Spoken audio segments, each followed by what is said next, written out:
Hello students, welcome to the channel English Shala. जो आज हम लोग टॉपिक डिस्कस करने जा रहे हैं, ये ग्रामर का एक बहुत ही इंपॉर्टेंट टॉपिक है जिसका नाम है प्रोनाउन। हम सब जानते हैं प्रोनाउन से रिलेटेड क्वेश्चंस हर तरीके के एग्जामिनेशंस में आता है, चाहे वो स्पॉटिंग एरर में आए या सेंटेंस इंप्रूवमेंट में आए। तो आज जो टॉपिक हम लोग डिस्कस करने जा रहे हैं, इसको हम रूल्स एंड एग्जाम्पल्स के साथ नहीं चलेंगे, बल्कि हम सबसे पहले आपके सामने क्वेश्चंस रखेंगे और उन क्वेश्चंस को हम लोग डिस्कस करते हुए चलेंगे और क्वेश्चंस में ही हम रूल्स को पढ़ते हुए चलेंगे। इससे आपका एक तो ये फ़ायदा होगा, आप एग्ज़ाम पॉइंट ऑफ व्यू चलेंगे। दूसरी चीज़, आप बहुत शॉर्ट ट्रिक में ही प्रोनाउन को ज़्यादा अच्छे से समझ पाएंगे, क्योंकि बेसिक नॉलेज प्रोनाउन क्या होता है, कितने तरीके का है, आई थिंक जो भी स्टूडेंट्स प्रिपरेशन करते हैं उन्हें अच्छे से पता है क्या है pronoun. Is a word which is place in place of noun. तो कहने का मतलब, ठीक है, हमें पता है प्रोनाउन क्या होता है, लेकिन प्रोनाउन के ऊपर किस तरीके से क्वेश्चंस पूछे जा रहे हैं, उनमें क्या क्या रूल्स एंड रेगुलेशंस पता होना चाहिए हमें, जिससे हम उन क्वेश्चंस को सॉल्व कर लें। बेसिकली हमारा मोटिव ये है इस वीडियो के थ्रू बताना। तो हम अब चलते हैं क्वेश्चंस की तरफ। तो सबसे पहला क्वेश्चन जो मैं आपके सामने लेके जा रहा हूँ प्रोनाउन का, वो देखिए। तो पहला क्वेश्चन देखिए, बोर्ड पे आपके सामने है, you and me will go to Mumbai together. अब एक चीज़ देखिए, हमें पता है कि नाउन की जगह पे हम प्रोनाउन यूज़ करते हैं। इसका मतलब प्रोनाउन हमारा वर्ब का सब्जेक्ट या वर्ब के ऑब्जेक्ट की तरह काम करता है। अब हमें ये देखना है वर्ब क्या है। फ्यूचर टेंस में विल गो, गो हमारी मेन वर्ब है। अब एक्शन करने वाले कौन कौन हैं? You and me, you and मी। अब ज़रा दिमाग लगाइए, थोड़ा सा सेंस आप लगाइए कि जो एक्शन करेगा वो सब्जेक्ट होगा कि वो ऑब्जेक्ट होगा। चूंकि यहाँ कौन कौन मुंबई जा रहा है? यू एंड मी। तो यहाँ दो लोग मुंबई जा रहे हैं, यानी कि दोनों सब्जेक्ट हैं।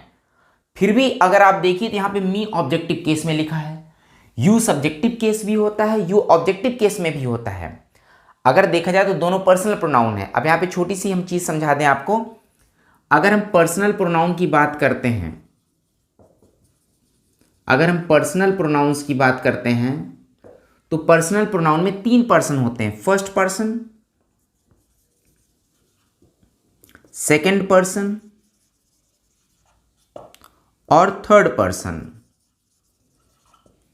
फर्स्ट पर्सन मीन स्पीकर्स, जो बोलता है वो फर्स्ट पर्सन होता है और इसमें आता आई और वी। सेकंड पर्सन जो सिर्फ सुनता है, इसमें प्रोनाउन आता है यू। थर्ड पर्सन जिनके बारे में बात की जाती है, उनमें आते हैं ही, शी, इट और दे। अब याद रखिएगा, आई के जितने भी केस हैं, चाहे आई हो, चाहे मी हो, चाहे माइन हो, चाहे माई सेल्फ हो, ये सब फर्स्ट पर्सन माने जाएंगे। वी, अस, आर्स या आर सेल्स, ये सब फर्स्ट पर्सन है। अब सेकंड पर्सन में यू, इसका ऑब्जेक्टिव केस भी यू, इसका पॉसेसिव योर्स और इसका रिफ्लेक्सिव योर सेल्फ या योर सेल्फ्स, डिपेंड करता है। अगर यू अकेला है, एक को इंडिकेट कर रहा है तो योर सेल्फ आएगा। अगर यू से कई लोग इंडिकेट हो रहे हैं तो योर सेल्फ आएगा। अभी him, his, himself, she, her, hers, herself, it, its, itself, they, them, theirs and themselves। ये पर्सनल प्रोनाउन के केसेस हैं। ये सब्जेक्टिव केस में हैं, इन्हें हम सब्जेक्ट के तौर पे इस्तेमाल करते हैं। मतलब ये वर्ब्स के हमेशा पहले आएंगे और ये ऑब्जेक्टिव केस में आते हैं, यानी कि ये वर्ब के बाद आएंगे। ये पॉसेसिव केस हैं जो पोजेशन बताएंगे, और ये रिफ्लेक्सिव केस हैं। अभी आगे हम बताएंगे रिफ्लेक्सिव केस का यूज़ कैसे होगा। तो याद हमें यहाँ ये रखना है, फर्स्ट पर्सन आई और we, second person you, third person he, she, it, they. ये सारे cases I, we, you, he, she, it, they, ये सब्जेक्टिव केस में हैं, यानी कि सब्जेक्ट के तौर पे आएंगे। ये कभी ऑब्जेक्ट के तौर पे नहीं आ सकते। अगर मैं कहूँ मैंने उसे बुलाया था तो आई कॉल्ड हिम, लेकिन अगर मैं कहूँ उसने मुझे बुलाया था तो ही कॉल्ड मी, क्यों? अगर वो मुझे बुलाएगा तो वो सब्जेक्ट होगा, मैं बुलाया जाऊंगा तो मैं ऑब्जेक्ट के तौर पे आ जाऊंगा, मी। लेकिन अगर मैंने उसे बुलाया तो आई सब्जेक्ट होगा, क्योंकि मैं बुला रहा हूं और जिसे बुला रहा हूं वो मेरा ऑब्जेक्ट होगा, इसलिए हिम। हम ये कभी नहीं कह सकते मी कॉल्ड ही या हिम कॉल्ड आई। यहां पे देखिए यू का ऑब्जेक्टिव केस, यू का सब्जेक्टिव केस यू ही है, लेकिन मी का ऑब्जेक्टिव केस आई, यानी कि यहां पे क्या होना चाहिए था, आई। इट मीन्स हम सब्जेक्टिव केस को सब्जेक्ट की तरह यूज करते हैं प्रोनाउन के, और ऑब्जेक्टिव केस प्रोनाउन का हम ऑब्जेक्ट की तरह इस्तेमाल करेंगे। तो हम ऑब्जेक्टिव केस नहीं लगा सकते, क्योंकि हमें सब्जेक्ट की बात हो रही है। यहाँ पे दो सब्जेक्ट हैं जो मुंबई साथ में जाएंगे, कौन? You and I, you and मी नहीं, यू एंड आई। लेकिन अगर यही कहा जाता उसने मुझे बुलाया तो ही कॉल्ड मी, उसने आपको और मुझे बुलाया था ही कॉल्ड यू एंड मी, तो यहाँ ऑब्जेक्टिव केस हो जाता। I hope it's clear. तो यहाँ कहने का मतलब ये है, ये पर्सनल प्रोनाउन का चार्ट है। पर्सनल प्रोनाउन में तीन केस होता है, फर्स्ट पर्सन, सॉरी तीन पर्सन होते हैं, first person, second person, third person. First person में दो प्रोनाउन होता है आई और वी, सेकेंड पर्सन में एक ही होता है यू, और थर्ड पर्सन में ही, शी, इट, दे। अब आई का ऑब्जेक्टिव केस मी है, पॉजिटिव केस माइन है, रिफ्लेक्सिव केस माई सेल्फ है। यू का you, yours, yourself, he, him, his, himself, she, her, hers, herself, it, its, itself, they, them, theirs and themselves. तो this is आपका पहला question. कि पहले question में problem क्या थी, यू एंड मी नहीं, you and I. Right, clear हो गया। अब हम चलते हैं सेकेंड क्वेश्चन की तरफ। ही invited you and I on his birthday। अब गौर करिए यहां पे, अभी मैंने आपसे कहा था कि सब्जेक्टिव केस सब्जेक्ट के तौर पर, ऑब्जेक्टिव केस ऑब्जेक्ट के तौर पर, वर्ब के पहले सब्जेक्टिव केस आते हैं, वर्ब के बाद ऑब्जेक्टिव केस में आएगा प्रोनाउन। अब what he did, he invited, ये आपका वर्ब है। वर्ब के पहले ही देखिए सब्जेक्टिव केस में है, बिल्कुल सही। लेकिन अब वर्ब के बाद जो प्रोनाउन आएंगे वो किस केस में आएंगे, ऑब्जेक्टिव केस में आएंगे। और यू का ऑब्जेक्टिव केस क्या होता है, यू, लेकिन आई का ऑब्जेक्टिव केस होगा मी, यानी कि यहां आई की जगह क्या होना चाहिए, मी। सेम पहले वाले क्वेश्चन पे ही सेकंड क्वेश्चन भी बेस्ड है, बट वो सब्जेक्टिव केस में समझाया गया था, ये ऑब्जेक्टिव केस के लिए है। वो सब्जेक्ट के तौर पे था, ये ऑब्जेक्ट के तौर पे। कहने का मतलब जो इनवाइट कर रहा है वो थर्ड पर्सन है, ही, वो सब्जेक्ट है, बिल्कुल सही है। लेकिन जिसे जिसे इनवाइट किया गया उसके लिए तो ऑब्जेक्टिव केस लगना है। तो उसे इनवाइट, किसे इनवाइट किया गया, एक तो आपको, यू, और एक मुझे, एंड मी। फिर से वही रूल अप्लीकेबल है यहाँ पे कि वर्ब के बाद ऑब्जेक्टिव केस आता है, तो वर्ब के बाद यू एंड मी यहाँ पे होगा, ना कि यू एंड आई, क्योंकि यू ऑलरेडी ऑब्जेक्टिव केस में है। अब यहाँ पे आई की जगह मी हो जाएगा। आई होप ये क्लियर हो गया। अब हम चलते हैं तीसरे क्वेश्चन की तरफ।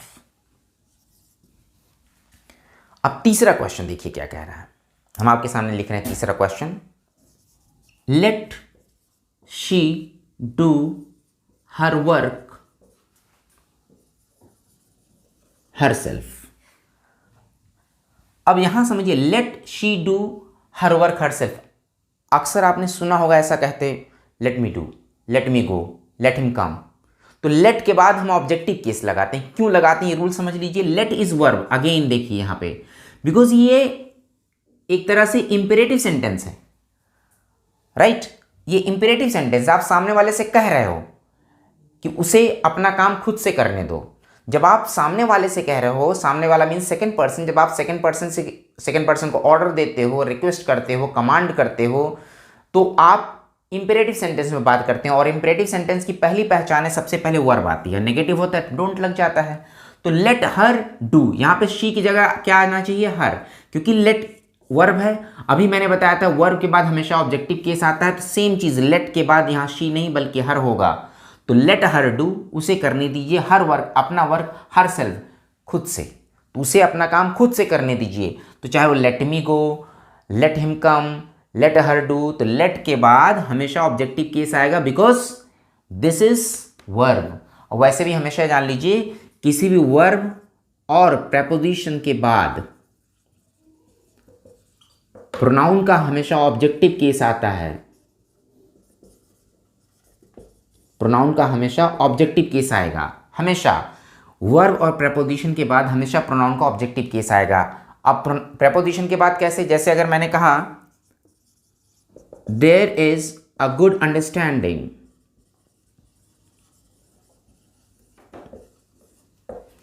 बिटवीन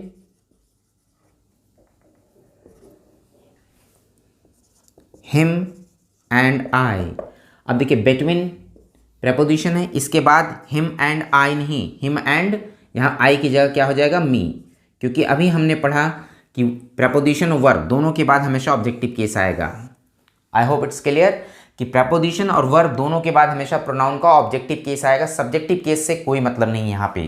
तो सेकंड एंड थर्ड क्वेश्चन अभी भी आप सब्जेक्टिव और ऑब्जेक्टिव क्वेश्चन के ही बेस पे चल रहा है पर्सनल प्रोनाउन में।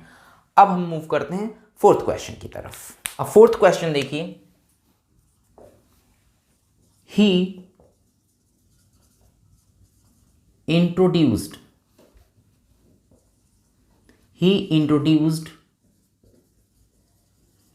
before the manager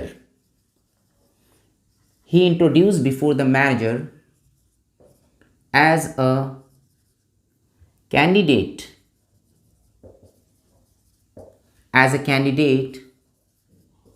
for the interview। तो उसने क्या किया, इंट्रोड्यूस किया किसके सामने, बिफोर मीन्स सामने, किसी पर्सन के सामने की बात करते हैं तो बिफोर, किसी प्लेस के सामने, बिल्डिंग के सामने बात करते हैं तो हम कहते हैं इन फ्रंट ऑफ। तो ही इंट्रोड्यूस, उसने इंट्रोड्यूस किया किसके सामने, मैनेजर के सामने, एज अ कैंडिडेट, एक कैंडिडेट के तौर पर इंट्रोड्यूस किया, किस चीज़ के लिए, इंटरव्यू के लिए। अब यहाँ पे ये देखना है कि गलती कहाँ है, मिस्टेक कहाँ है। तो हमेशा याद रखिएगा, इंट्रोड्यूस अगर अपने साथ कोई ऑब्जेक्ट नहीं लिया है तो देखना है कि ऑब्जेक्ट की ज़रूरत है कि नहीं। पहले यहाँ ही इंट्रोड्यूस्ड, उसने इंट्रोड्यूस किया, किसे इंट्रोड्यूस किया, अगर वो मैनेजर के सामने गया इसका मतलब उसने अपने आप को बताया होगा ना कि मैं कैंडिडेट हूँ इंटरव्यू के लिए, यानी कि वहाँ पे कोई ना कोई ऑब्जेक्ट है और यहाँ पे ऑब्जेक्ट वो खुद है, सब्जेक्ट, यानी कि ही इंट्रोड्यूस्ड हिमसेल्फ। यहाँ क्या वर्ड लग जाएगा, हिमसेल्फ, यानी कि रिफ्लेक्सिव प्रोनाउन। अब रिफ्लेक्सिव प्रोनाउन का रूल कैसे कैसे लगता है ये जानिए, रिफ्लेक्सिव प्रोनाउन। तो याद रखिएगा रिफ्लेक्सिव प्रोनाउन क्या होते हैं, अभी मैंने आपको बताया था। आई का रिफ्लेक्सिव प्रोनाउन होता है माई सेल्फ, वी का रिफ्लेक्सिव प्रोनाउन होता है आर सेल्फ्स, यू का होता है योर सेल्फ, ये मैं अभी आपको इसके पहले बताया था। ऐसे ही का हिमसेल्फ, शी का हर सेल्फ, दे का देम सेल्फ्स। तो रिफ्लेक्सिव प्रोनाउन लगता कब है ये जान लीजिए, किसी वर्ब का अगर सब्जेक्ट और ऑब्जेक्ट सेम है, सेम का मतलब हो गया सेम, जो सब्जेक्ट है वही ऑब्जेक्ट है, तो आपको वहां रिफ्लेक्सिव प्रोनाउन लगाना ही है। कहने का मतलब ही इंट्रोड्यूस कर रहा, इंट्रोड्यूस किसे कर रहा, अपने आप को इंट्रोड्यूस कर रहा है, यानी कि इंट्रोड्यूस होने वाला और इंट्रोड्यूस किए जाने वाला, इंट्रोड्यूस करने वाला और इंट्रोड्यूस किए जाने वाला सेम है। तो जब किसी वर्ब का सब्जेक्ट और ऑब्जेक्ट एक ही है तो वर्ब के बाद हमेशा हम रिफ्लेक्सिव प्रोनाउन लगाते हैं। यहाँ ही इंट्रोड्यूस्ड हिमसेल्फ, राइट। जैसे मैंने कहा कि शी हर्ट हरसेल्फ, उसने अपने आप को चोट पहुंचा ली। मान लो कोई काम कर रही है वो, शी हर्ट हरसेल्फ, इसका मतलब हर्ट करने वाली भी शी है और हर्ट होने वाली भी शी है, इसलिए शी हर्ट हरसेल्फ, यानी कि रिफ्लेक्सिव प्रोनाउन यहाँ पे वर्ब के डायरेक्ट ऑब्जेक्ट की तरह आ रहे हैं, ये ऑब्जेक्ट के तौर पे आ रहा है। ही इंट्रोड्यूस, उसने इंट्रोड्यूस किया, किसे किया, अपने आप को किया, यहाँ पे हिमसेल्फ वर्ड आना है, राइट। तो ऐसे ही आपके रिफ्लेक्सिव प्रोनाउन से और भी क्वेश्चंस मैं आपके सामने डिस्कस कर रहा हूँ। नेक्स्ट क्वेश्चन की तरफ चलते हैं हम लोग। फिफ्थ क्वेश्चन देखिए, we enjoyed a lot during the last vacation. अब कह क्या रहा है यहाँ पे, वी एंजॉयड, हमने एंजॉय किया, अ लॉट, बहुत एंजॉय किया, ड्यूरिंग द लास्ट वेकेशन, लेकिन हमने एंजॉय क्या किया, यहाँ ऑब्जेक्ट कहाँ है। अब हमने एंजॉयमेंट किया, किसका एंजॉयमेंट किया, अपने आप का एंजॉयमेंट किया। तो यहाँ एंजॉय वर्ड क्या लेगा, एक रिफ्लेक्सिव प्रोनाउन लेगा, और वी का रिफ्लेक्सिव प्रोनाउन क्या होता है, आर सेल्स, तो यहाँ आर सेल्स लग जाएगा। लेकिन अगर यही इंजॉय के साथ ऑलरेडी कोई ऑब्जेक्ट होता, जैसे अगर मैं कहूं we enjoyed the film very much. अब यहाँ पे हम ourselves क्यों नहीं लगा रहे हैं? क्योंकि हम एंजॉयमेंट कर किस चीज़ कर रहे हैं? फिल्म का। यानी कि we is subject, the film is object, enjoy is verb. Verb का डायरेक्ट ऑब्जेक्ट ऑलरेडी है, तो कहने मतलब we enjoyed the film very much, यहाँ पे एंजॉय का ऑलरेडी ऑब्जेक्ट है। अब यहाँ पे हमें ourselves यानी कि हमें रिफ्लेक्सिव प्रोनाउन लगाने की जरूरत नहीं है। लेकिन जब एंजॉय, राइट, यहाँ सब्जेक्ट ही एंजॉय कर रहा हो, अपने आप को एंजॉय कर रहा है, इसलिए यहाँ पे वी का रिफ्लेक्सिव प्रोनाउन ourselves लगेगा। तो जब वर्ब का डायरेक्ट ऑब्जेक्ट होगा तब तो आप लगा दीजिए। जब वर्ब का ऑब्जेक्ट ना दिया हो और सब्जेक्ट ही अपना वर्ब हो, सॉरी ऑब्जेक्ट हो, तब हम रिफ्लेक्सिव प्रोनाउन लगाएंगे according to the subject. We का रिफ्लेक्सिव प्रोनाउन ourselves, आई का reflexive pronoun myself, you का रिफ्लेक्सिव प्रोनाउन योर सेल्फ या योर सेल्फ, शी का reflexive pronoun herself, he का रिफ्लेक्सिव प्रोनाउन हिमसेल्फ। ऑलरेडी इसके पहले ही हम आपको बता चुके हैं चार्ट बना के पर्सनल प्रोनाउन का। आई होप ये क्वेश्चन रिफ्लेक्सिव प्रोनाउन वाले क्लियर हो गए। अब हम चलते हैं 6th क्वेश्चन की तरफ। देखिए 6th क्वेश्चन कह रहा है you, he and I will work together on this project। अब बड़ा सिंपल सा क्वेश्चन है। यहां पे देखिए you, he and I will work together on this project, यानी कि आप सेकेंड पर्सन, ही थर्ड पर्सन, आई फर्स्ट पर्सन। यहां पे 3 पर्सन के प्रोनाउन एक साथ आए हैं जो सब्जेक्ट का काम कर रहे हैं। You is second person, he is third person and I is first person। एक रूल मैं आपको बताने वाला हूं यहां पे, याद रखिएगा। अगर तीनों पर्सन के प्रोनाउन एक साथ आते हैं तो हम किनको कहां यूज करेंगे, इसके लिए हम 3 टेक्निक आपको बता रहे हैं। टेक्निक फर्स्ट क्या है, याद रखिएगा, second person, third person and first person. Second person, third person, first person pronoun तब आएंगे कब? If the pronouns are singular and sense is positive। अगर हम पॉजिटिव सेंस में बात करें, मतलब किसी नकारात्मकता की बात नहीं करें। पॉजिटिव का मतलब होता है जिसमें हम किसी पनिशमेंट की बात ना करें, किसी में हम कोई इंटरोगेशन किसी का किया गया है या किसी कंडेम किया गया, क्रिटिसाइज किया गया, जहां हम पॉजिटिविटी की बात करें, सेंस में पॉजिटिव हो। अगर सेंस पॉजिटिव है और प्रोनाउन सिंगुलर है, अगर सिंगुलर का मतलब है ही सिंगुलर है, we all know he, she, it singular होते हैं। अब आई सिंगुलर क्यों माना जा रहा है? ही के साथ आ रहा है, सिंगुलर माना जा रहा है, और वैसे भी आई सिंगुलर ही माना जाता है। यू सिंगुलर भी होता है, प्लूरल भी होता है, डिपेंड करता है किसके साथ आ रहा है। यहाँ पे अब ही आई और ही के साथ आ रहा है, इसलिए हम यू को सिंगुलर मानते हैं यहाँ पे। अब यू अगर प्रोनाउन सिंगुलर है और सेंस ऑब्वियस है, पॉजिटिव सेंस में कोई नेगेटिविटी नहीं है यहाँ पे, तो अगर पॉजिटिव सेंस में प्रोनाउंस आ रहे हैं और क्या अगर वो सिंगुलर सेंस सिंगुलर मीनिंग में हैं, तो आप हमेशा पहले सेकंड पर्सन का प्रोनाउन रखेंगे, फिर थर्ड पर्सन का प्रोनाउन रखेंगे, फिर फर्स्ट पर्सन का प्रोनाउन रखेंगे, चाहे वो सब्जेक्टिव केस में आए, चाहे ऑब्जेक्टिव केस में आए, चाहे वर्ब के पहले आए, चाहे वर्ब के बाद आए। लेकिन दूसरा देखिए, first person, second person and third person. अब फर्स्ट, सेकंड, थर्ड के सीक्वेंस में कब आएंगे? जब if the pronouns are plural and sense is positive. इसका मतलब हो गया अगर पॉजिटिव सेंस में ही हम बात कर रहे हैं, लेकिन अगर प्रोनाउंस प्लूरल है, अब प्लूरल में जैसे वी आता है, दे आता है, ये सब प्लूरल है।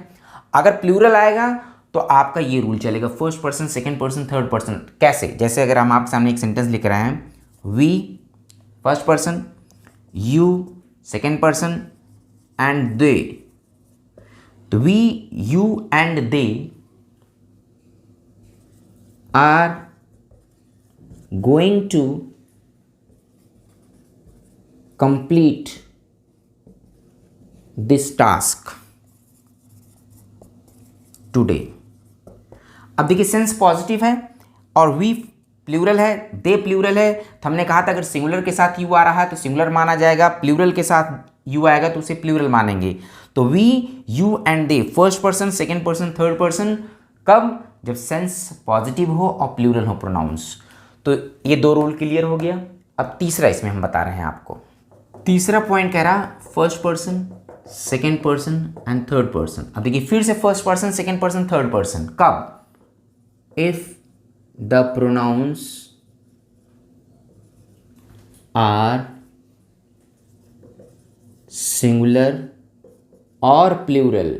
अब चाहे सिंगुलर हो चाहे प्लूरल हो, and the sense is negative. कहने का मतलब अगर अब सेंस नेगेटिव हो गया तो चाहे प्रोनाउन सिंगुलर हो चाहे प्लूरल हो, वो हमेशा first, second and third person के ही साथ आएंगे, इसी सीक्वेंस में आएंगे। सबसे पहले फर्स्ट पर्सन का प्रोनाउन, फिर सेकेंड पर्सन का प्रोनाउन, फिर थर्ड पर्सन का प्रोनाउन। और एक चीज़ याद रखिएगा यहाँ पे, चाहे आप इन्हें सब्जेक्ट के तौर पे इस्तेमाल करें या ऑब्जेक्ट के तौर पे, whether they are used as subjects or object, it doesn't matter. We have to follow this sequence if we have to put all the pronouns together. अब जैसे इसका हम रूल बता दें, एक एग्जाम्पल दे रहे हैं। The principal will punish, principal punish करेंगे किसे? Me, you and him for our mistakes. हमारी मिस्टेक्स के लिए प्रिंसिपल किसे किसे पनिश करेंगे? Me first person, you second person and him third person. अब नेगेटिव सेंस में हमेशा सीक्वेंस यही होगा, first person, second person, third person. अब चाहे प्रोनाउन सिंगुलर हो या प्लूरल हो, तो पहले में ज़रूरी था वो सिंगुलर हो और सेंस पॉजिटिव हो तो 2 3 1। लेकिन अगर प्रोनाउन प्लूरल है और सेंस पॉजिटिव है तो 1 2 3, यानी फर्स्ट, सेकेंड एंड थर्ड। और यहाँ थर्ड रूल ये कह रहा है सीक्वेंस में कि चाहे प्रोनाउन सिंगुलर हो या प्लूरल, अगर सेंस नेगेटिव है तो भी हम 1 2 3 यानी फर्स्ट, सेकेंड एंड थर्ड के ही ऑर्डर में रखेंगे पर्सनल प्रोनाउंस के सीक्वेंस को। आई होप ये क्लियर हो गया सेंटेंस। अब हम चलते हैं नेक्स्ट सेंटेंस की तरफ। अब देखिए 7th क्वेश्चन क्या कह रहा है? Any of these 2 students can solve this question। देखिए सेंटेंस क्या कह रहा है? Any of these 2 students can solve this question. Of these 2 students का मतलब हो गया इन 2 स्टूडेंट्स में एनी, कोई भी एक, कैन सॉल्व दिस क्वेश्चन, यानी कि इन 2 स्टूडेंट में से कोई भी एक क्वेश्चन को सॉल्व कर सकता है। यहां पे पहले जानिए एनी है क्या।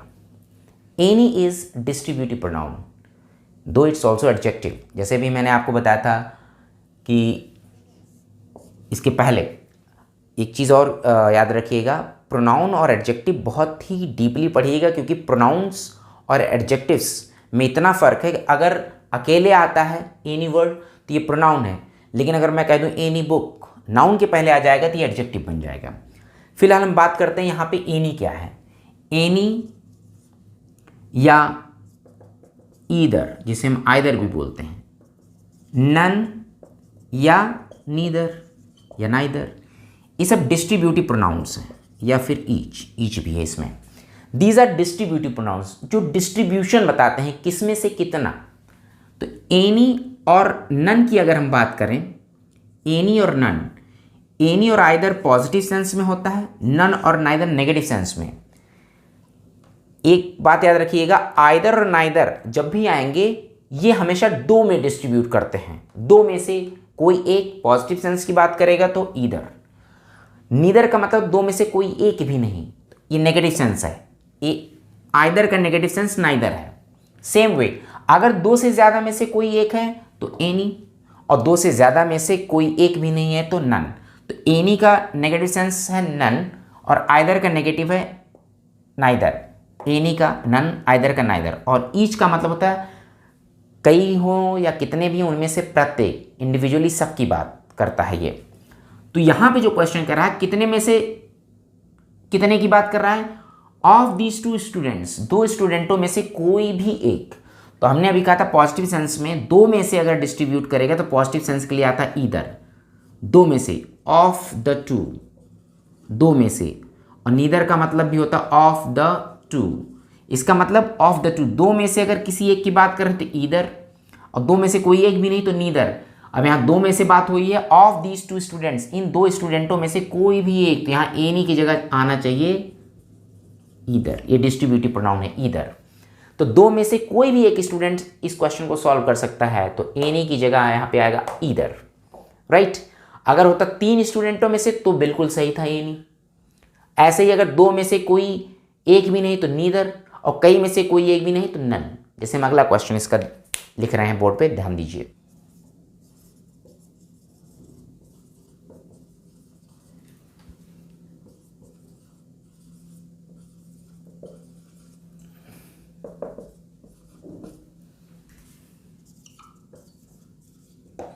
कह रहा है neither of these three girls is his sister. Of these three girls, इन तीन लड़कियों में से नीदर, कोई एक भी नहीं है उसकी बहन। तो हमने कहा था ईदर और नीदर दो में से डिस्ट्रीब्यूट करता है, लेकिन यहाँ पे कितनी गर्ल्स की बात हो रही? Three girls. Of these three girls, इन तीनों लड़कियों में से कोई एक भी नहीं, तो दो में से कोई एक ईदर, दो में से कोई एक भी नहीं नीदर, लेकिन कई में से कोई एक एनी, और कई में से कोई एक भी नहीं नन। तो यहाँ नीदर की जगह क्या आ जाएगा? नन। यहाँ पे नीदर गलत है, यहाँ नीदर की जगह आना चाहिए नन। तो ईदर एंड नीदर, दो में से कोई एक या दो में से कोई एक भी नहीं, और कई में से कोई एक के लिए एनी, और कई में से कोई एक भी नहीं के लिए नन। तो ईदर, नीदर, एनी, नन, इनको याद रखिएगा। डिस्ट्रीब्यूटिव प्रोनाउंस में ये बहुत ही कंफ्यूज करते हैं। तो अब चलते हैं हम लोग नेक्स्ट क्वेश्चन की तरफ, 8th क्वेश्चन की तरफ।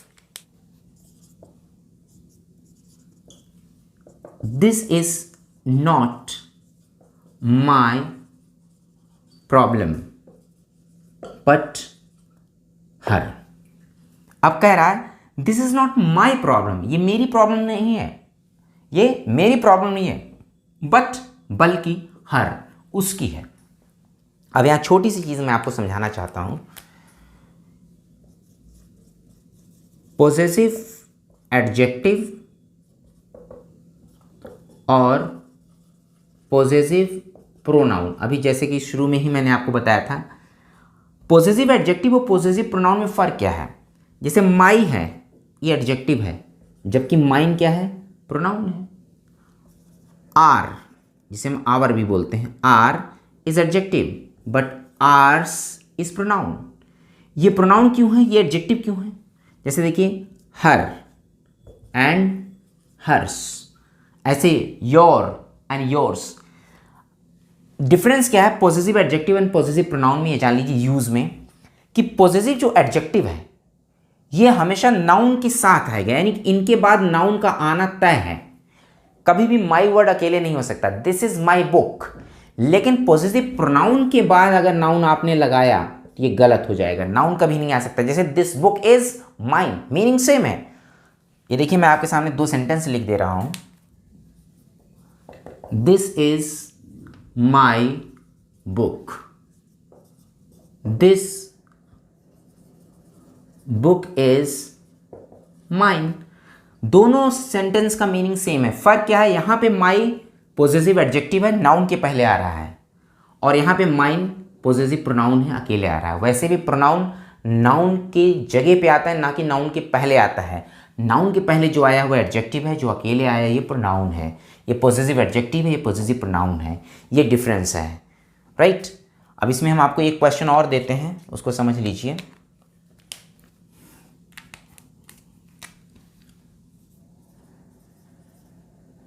Yours is not so big a house as my। अब देखिए कह रहा है Yours is not so big a house, यानी आपका घर उतना बड़ा नहीं जितना कि मेरा। मेरा क्या? यानी कि मेरा घर। कंपैरिजन आपके घर में और मेरे घर में हो रही है, यानी योर्स का मतलब आपका वाला, तो इधर माई मतलब मेरा। लेकिन मेरा क्या? इसका मतलब पॉसेसिव क्या लगाना है? मैंने अभी बताया था कि पॉसेसिव एडजेक्टिव कभी अकेले नहीं आ सकती। या तो हम माई हाउस लिखें, या फिर हम माई की जगह माइन, ये करेक्शन होगा यहाँ पे, माई की जगह माइन। अब माइन में माई हाउस इंक्लूड हो गया, यानी yours is not so big a house, आपका घर उतना बड़ा नहीं एज जितना कि माइन, जितना कि मेरा वाला है। तो यहाँ पे ये क्लियर हो गया कि ये पॉसेसिव प्रोनाउन है, माइन पॉसेसिव प्रोनाउन है, योर पॉसेसिव एडजेक्टिव है, माई पॉसेसिव एडजेक्टिव है। तो पॉसेसिव एडजेक्टिव पॉसेसिव प्रोनाउन में डिफरेंस है, इस बात का याद रखिएगा। पॉसेसिव एडजेक्टिव हमेशा नाउन के पहले आती हैं और पॉसेसिव प्रोनाउंस हमेशा अकेले आते हैं। अब हम चलते हैं नेक्स्ट क्वेश्चन की तरफ। 9 and question number 10। I met the man who you know was interrogated by the police.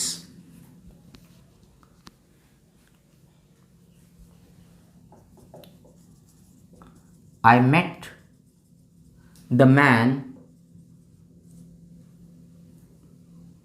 whom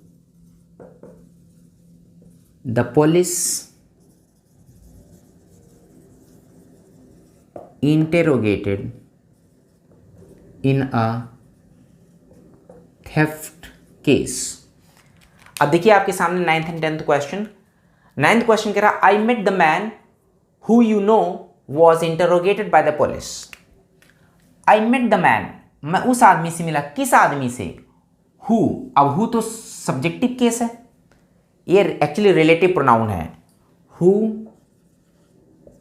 हुम, हुज, ये सब रिलेटिव प्रोनाउंस हैं। विच एंड दैट। हु, हुम, हुज ये सब आते हैं पर्सन के लिए। विच या दैट आते हैं, विच आता है नॉन लिविंग के लिए और दैट आता है दोनों के लिए। That can be use for both living as well as non living. तो हु सब्जेक्टिव केस में के तौर पे आता है, हुम आता है ऑब्जेक्टिव केस के तौर पे, हुज आता है पॉसेसिव केस के तौर पे। अब यहां जो याद रखने वाली बात है वो देखिए, आई मेट द मैन, मैं उस आदमी से मिला। किस आदमी से? हु मतलब होता है जो, और हु मतलब होता है जिसे। तो जिसने, यू नो आप जानते हो, तो जिसको आप जानते हो या जिसे आप जानते हो। पहले याद रखिएगा यहाँ पे एक चीज, यहाँ पे यू नो को जरा हटा के पढ़िए, फिर देखिए क्या कह रहा है। I met the man who was interrogated by the police. Police interrogate कर रही है, पुलिस सब्जेक्ट है, राइट, क्लियर। और किसको इंटरोगेट कर रही है? उस मैन को। बट ये पैसिव वॉइस में है, पैसिव वॉइस में ऑब्जेक्ट हमेशा सब्जेक्ट का काम करता है। तो यहाँ पे हम इस मैन को रिलेट कर रहे हैं। आई मेट द मैन, कौन सा man? Who you no was interrogated by the police। तो who was interrogated by the police, who का वर्ब ऑलरेडी दिया है यहाँ पे was, इसका मतलब बिल्कुल सही है। अगर सेंटेंस यहीं तक होता तो हमें who की जगह whom लगाना पड़ता है। तब कह रहा I met the man whom you know, इसका मतलब मैं उस आदमी से मिला जिसको आप जानते हो। लेकिन यहाँ पे कह रहा है I met the man who you know, यानी कि मैं उस आदमी से मिला who जो you know आप जानते हो। क्या आप जानते हो? was interrogated by the police, यानी जो पुलिस को द्वारा इंट्रोगेट किया गया, मैं उस आदमी से मिला। इसका मतलब हमें यहाँ सब्जेक्ट की जरूरत है, बिकॉज पैसिव वॉइस में है बाय द पुलिस लगा है। पैसिव वॉइस में हमेशा ऑब्जेक्ट सब्जेक्ट का काम करता है, राइट। जैसा दूसरा सेंटेंस देखिए, 10th भी सेम रूल पे है, थोड़ा सा इसमें आपको क्लैरिटी आ जाएगी। आई मेट द मैन, मैं उस आदमी से मिला, whom जिसे the police interrogated in a theft case, जिसे पुलिस ने इंटरोगेट किया। इंटरोगेट मतलब पूछताछ किया एक थेफ्ट केस में, चोरी की केस में। अब यहाँ इंटरोगेट कौन कर रहा है? पुलिस। तो पुलिस हो गया सब्जेक्ट। अब सब्जेक्ट ऑलरेडी दिया हुआ है, इंटरोगेट किसका हुआ? मैन का। अब मैन क्या हो गया? ऑब्जेक्ट। तो ऑब्जेक्टिव केस में रिलेटिव प्रोनाउन लगाएंगे तो हुम। अब यहाँ पे हुम आना है। क्यों हुम आना है? क्योंकि पुलिस इंटरोगेट कर रही इस मैन से। अब मैन को हम ऑब्जेक्टिव केस में रिलेट कराएंगे तो यहाँ पे आ जाएगा हुम। लेकिन यहाँ पे हमें हु इसलिए लगाना है कि हुम वॉज इंटरोगेटेड नहीं होता, हु वॉज इंटरोगेटेड होता है, क्योंकि हम ऑब्जेक्टिव केस को हमेशा सब्जेक्टिव केस में कन्वर्ट कर देते हैं एक पैसिव वॉइस में, क्योंकि यहाँ पैसिव वॉइस में सब्जेक्ट दिया हुआ है, एक्टिव वॉइस में यहाँ दिया हुआ है, इसलिए हम यहाँ पे हुम लगाए थीफ के मैन के लिए। और यहाँ पे ऑब्जेक्टिव केस में पैसिव वॉइस दिया है तो यहाँ पे हम हु की जगह हुम लगाएंगे, क्योंकि हमें ऑब्जेक्ट को सब्जेक्ट बनाना है। तो यहाँ पे याद रखिएगा, हु तब लगेगा जब हमें सब्जेक्टिव केस की रिक्वायरमेंट है, हुम तब लगेगा जब हमें ऑब्जेक्टिव केस की रिक्वायरमेंट है, हुज आता है पॉजिटिव केस में, और विच आता है नॉन लिविंग थिंग्स के लिए, दैट आता है दोनों के लिए, लिविंग या नॉन लिविंग को रिलेट करने के लिए, जो या जिसे के सेंस में। तो ये 10 क्वेश्चन थे रिगार्डिंग प्रोनाउंस। आई होप ये चूंकि हमने क्वेश्चंस के बेस पे पढ़ाया, आपको ऐसा नहीं कि मैंने पर्सनल प्रोनाउन, इंटरोगेटिव प्रोनाउन, ये सब अलग अलग नहीं पढ़ाया। हम सिर्फ एग्जाम पॉइंट ऑफ व्यू आपको कुछ टेक्निक्स बताना चाहते थे कि simple these are 10 questions, 10 questions के थ्रू हमने आपको कई टेक्निक्स बताई और ये these are very important question that have been asked again and again in many examinations like SSC, bank and all. तो प्लीज़ आप इसको फिर से रिवाइज करिएगा, वीडियो बार बार देखिएगा और वीडियो को लाइक एंड सब्सक्राइब करना बिल्कुल मत भूलिएगा। फिर अगर आपको क्वेश्चन से रिलेटेड कोई भी डाउट है तो आप प्लीज़ कमेंट बॉक्स में लिखिए, I will give you the solution there. Thank you.